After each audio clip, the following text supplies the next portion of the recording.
Okay, so we're going to look at polynomial and rational inequalities. And you guys know that polynomial functions typically look, something like this, where the tails could go in the same direction. They might go in opposite directions, something like this. They've got some bumps in between the tails. Now, for a polynomial inequality,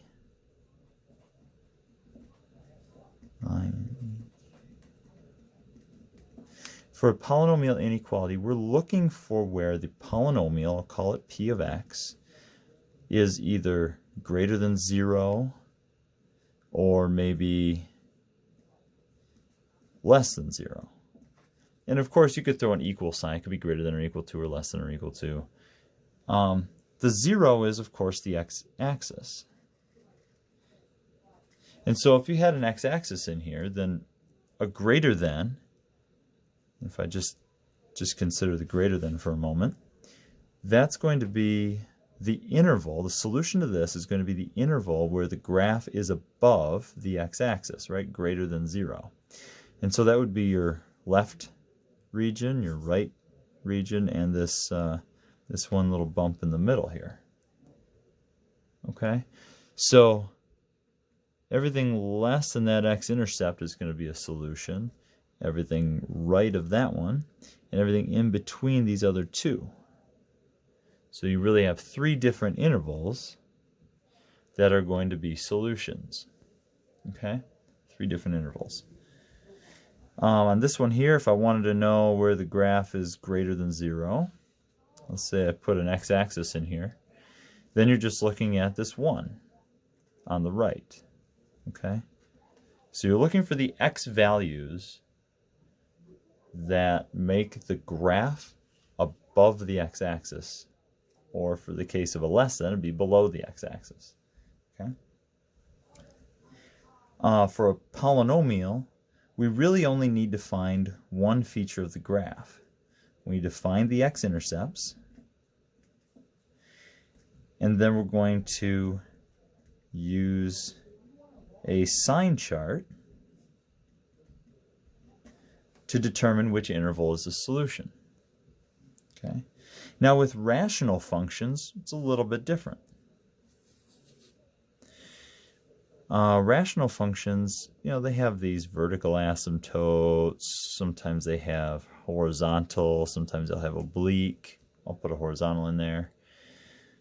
Let's say we had an x-axis in here as well. And maybe the graph of this rational function on the left goes down. On the right, or in the middle here, it kind of comes up. And in the middle, or on the right side, maybe it comes up from the bottom. Let's actually throw a little hole right here on the x-axis. I have a reason for that. I'll explain in a moment. So there are 3 different features of a graph that are of a rational function that are going to be important for rational inequalities.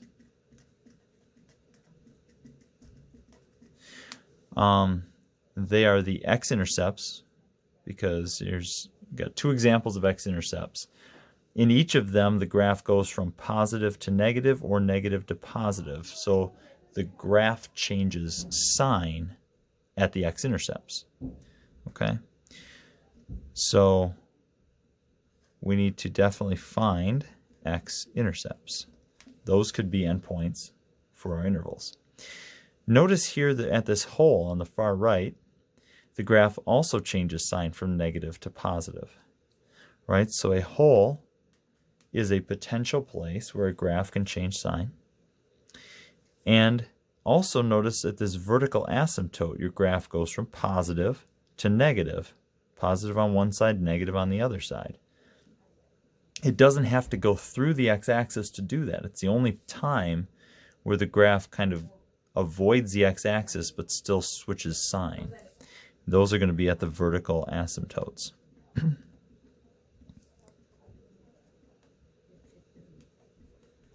Okay, so those are the three things that we're going to have to find, the three features.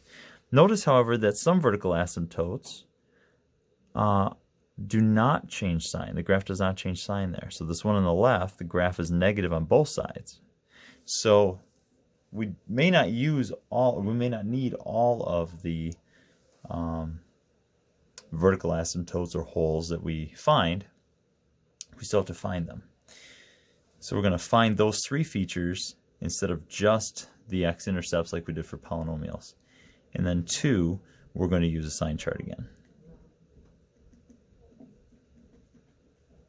Okay, so we're going to take all of these numbers, the x-intercepts, holes, and vertical asymptotes, put them into a sign chart, and that's how we're going to solve the rational inequalities.